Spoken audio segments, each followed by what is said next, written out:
Hi everyone, my name is Marissa Thompson. I'm an English teacher and professional development instructor from San Diego, California, and I've been asked to talk to you about what I've started to call instructionless teaching. There are a few activities that have really made a big difference in my students academically and also personally. They're practicing content and they're practicing life skills, and so I'm excited to share them with you today. This is instructionless teaching. At the beginning of the year, there are 6 mini activities which help me get students out of their educational comfort zone and convince students that they aren't simply taking my class, they're a part of this class. And these activities also prove we're better off when we all contribute, when we all put forth our best effort, when we use our class time to work as a team. Because when we do these things, we're more efficient. We better understand the material, our products are ones we can be proud of, and students gain a confidence that carries over to the next instructionalist challenge or project. The first challenge is to build a tower in 15 minutes using no other materials but 11 sheets of paper. Many groups will finish a tower which uses all 11 sheets in 7 or 8 minutes, and when I stop by their tables, they explain, "We're done." And that's when I start pushing them. But the other group's towers are taller, and you still have time. Their arguments are when the learning really starts, because why wouldn't you want to keep trying? I mean, what risk is there, really? What simple changes could you make and still have a higher tower without making these massive changes to it? The hard part is when some groups quit almost immediately. And that's always an interesting discussion about work ethic and integrity. Why aren't you trying? How do you feel about the fact that you're not trying? Our tallest tower yet has been 59.5 inches. No tape, no glue, no leaning on stuff, just 11 sheets of paper and really creative kids. We also do a puzzle challenge. I put 5 or 6 puzzles worth of pieces into a bowl, and I, play with them with my hand, and so that the kids see that there are puzzle pieces. And I let them know I'm only going to answer 3 questions. The shortest time for any group to complete all 6 puzzles, they're 24 pieces each, was under 5 minutes. And I've had groups take almost 20. I believe this would go in that corner right there. The reason the best group was able to complete the task in under 5 minutes was because they collaborated before they asked me any questions. They created a plan immediately, and then they would adjust the plan throughout the exercise. They even spread out to different spaces to complete their puzzles, and they put one person in the center to kind of serve as a manager or lead communicator. My students who take 10 or 15 or even 20 minutes ask me, "What's the fastest anyone's ever done this?" And I tell them under 5 minutes. And they're always curious, well, how did they do that? And I said, well, what would you do differently? If you had to do this over, what do you wish you would have done? What would you still do the same, and what would you do differently? They always comment on the fact that they didn't ask really purposeful questions, that they didn't talk to each other about making a plan for those questions or for the task once they figured out what was going on, that they could have been more efficient if everyone participated. And every once in a while, group members will be frustrated with the people who stood outside and didn't do anything. And so, as I see my role, I push them a little bit and say, well, what could you have done differently in order to get all of your teammates to participate? They're great discussions. And these are the necessary discussions before we start moving into really working together on literature and on writing. Before we start discussing literature and universal themes, I have to get students comfortable with offering their input. And so there are 2 activities I use specifically to make them ready for that. First, I provide 3 sets of items and ask students to create a list of reasons why someone might prefer one over the other. I ask them, can you come up with 3 reasons why someone would prefer the beach to the pool or would prefer cake over pie? And students have to brainstorm 3 reasons for every single option, and then we take sides and discuss. This is my opportunity to train students how to have a discussion without needing to win. It's about better understanding. It's not a debate. And we don't have cake and we don't have pie, so it really doesn't matter. And we're not headed to the pool or the beach, so we don't really need to make a decision. It's just exploring why people might prefer one thing over another. We practice how to acknowledge someone else's opinion and to build on an idea. We practice listening for understanding instead of just to be able to respond. There's always a student or two who says, well, I just like the beach better. And I go, it's totally fair to have that opinion. I like the beach better too. But here's the problem. As soon as you make a statement that is not offering any sort of information or any evidence to back it up, we don't grow the conversation. We don't increase anyone's understanding. The conversation stops there. And so it's really important to back up whatever it is that you're claiming or that you're saying with more information. Immediately following those, I provide a topic that will get the students talking. And it's just a phrase or a word up on the board. Usually I like to use adults and teenagers or the reputation of a teenager. And I ask small groups to discuss it. I visit each table, I participate in their discussion, and I leave the table with a challenge to whatever their current thinking is. Sometimes I play devil's advocate. Sometimes I simply ask, well, why do you think that is? And then after 10 minutes or so, I ask my students to curate their discussion and offer their top thoughts, their lingering questions, any epiphanies or realizations, and to put them on the board for the class to explore further. As long as that initial topic is one that every student can relate to, and preferably one which gets their emotions up a little bit, it always works. Once students see that they can really build on an idea in order to have a better understanding of the topic, rather than trying to win an argument, we move from that discussion to art. A colleague shared this activity with me a few years ago, and I think he got it from an AVID conference. And I use it every year to practice offering up and building on ideas. I also use it for better understanding the difference between evidence and analysis. I use it for writing practice. It's usually our first writing exercise.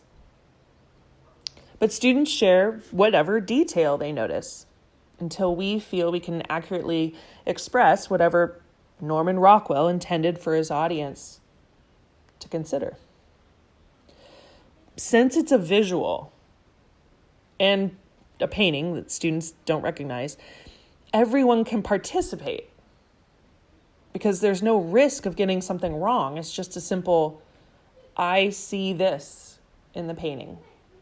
Yes, it's there. You're not wrong. I see this. Right, I see that too. That's interesting, isn't it? And so we talk and talk and talk and build and build and build until finally a couple people start guessing, what time period does this look like? What kind of tone does he seem to be using with the color scheme that he's using? Look at the posture of the children or the detail in the clothing.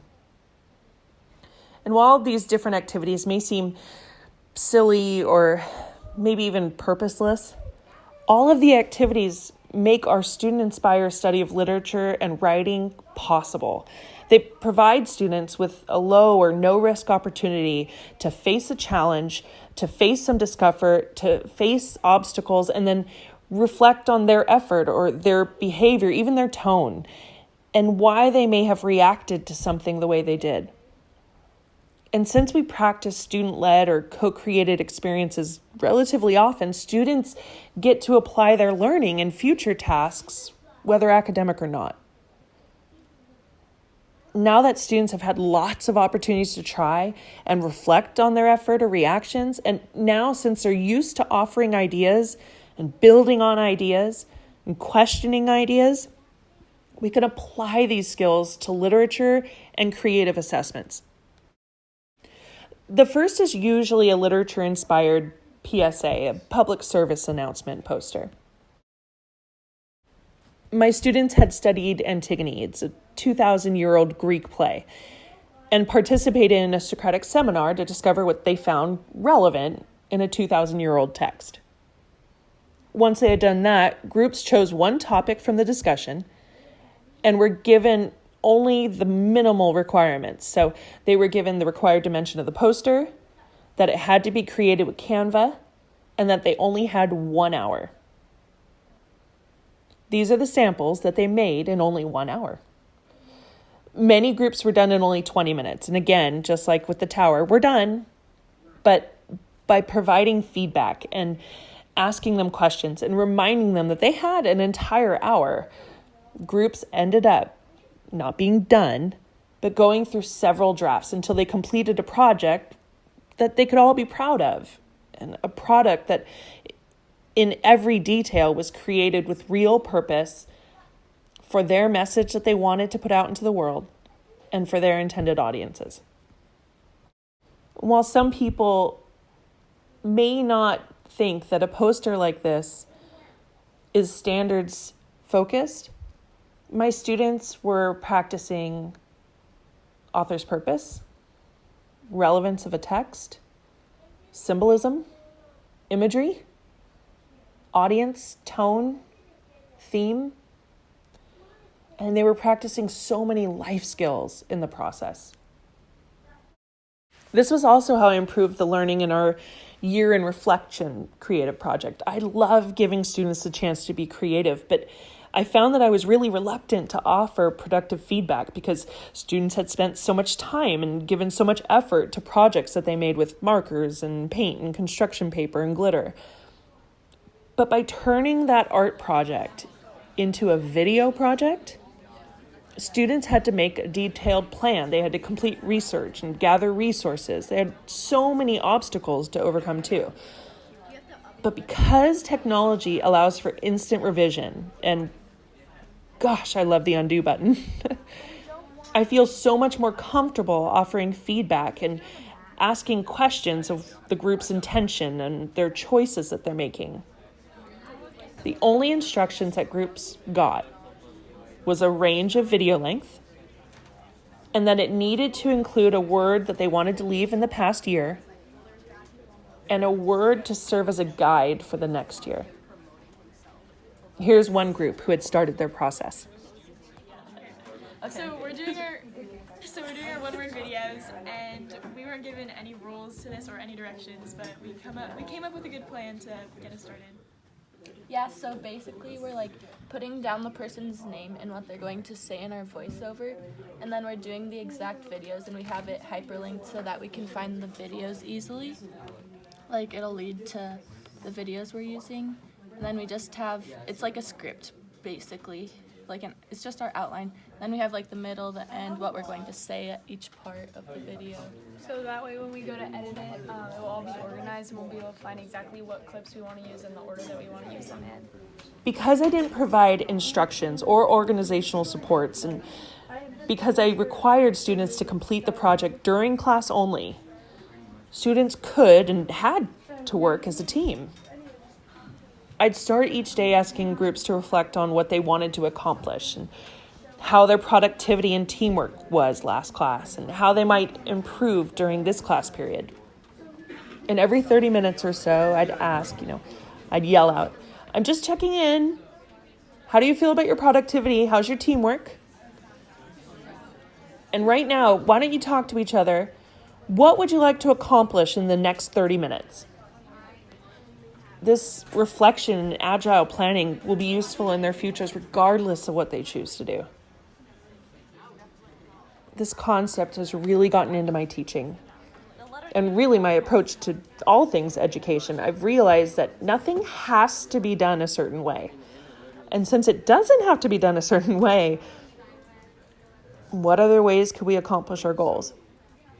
Is there a more efficient way? Is there a more purposeful way, a more respectful way, a more freedom-giving way to do something? When they play tennis, they're going to need a back-to-back. It's made me realize just how much my students are capable of doing things. Basically, be best to use this one. And that when people skate, just like my students realize, that I realize I'm more capable than I give myself credit to.